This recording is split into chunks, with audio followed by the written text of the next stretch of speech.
5 years. We've been watching this 5 years. And honestly, you have to give a grudging golf clap for the sheer, magnificent absurdity playing out right now. Here's the deal, we're talking about a man, a walking, talking Mount Rushmore of braggadocio, who essentially built a political movement out of pure, uncut reality TV drama. He was the lodestar for a party fueled by grievance and an almost miraculous talent for forgetting anything inconvenient.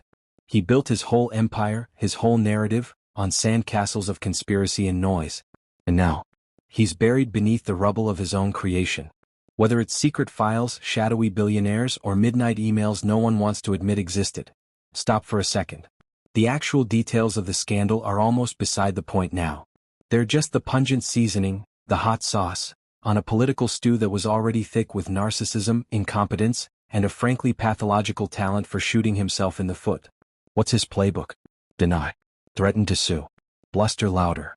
The classic moves of a guy who thinks volume is a substitute for virtue. He's trying to sue his way back to legitimacy. But here's the interesting part. That base, that core of faithful, immovable fervor, it's starting to hint at cracks. We're seeing familiar, faithful faces who are no longer looking at their leader with worship, but with something closer to confusion. A movement that was built on performative outrage and perpetual victimhood is running out of both its boogeyman and its messianic magic. The act is getting stale. This whole spectacle?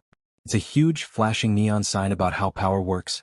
The most flamboyant demagogues, the ones who promise salvation by division and destruction, always end up falling victim to the very chaos they unleash. Loyalty gets trumped by expedience. Rhetoric gets replaced by reality. The myth collides with the very inconvenient facts they tried to bury. We're not getting a grand, dramatic collapse. No clarion call to renewal. It's just this long, drawn-out, ignoble unraveling, punctuated by whines, self-pity, and the ceaseless clamor of lawsuits. Honestly, lawsuits have become the new American hymn. The leader is exposed as the ultimate follower, a follower of his own worst instincts. And the party?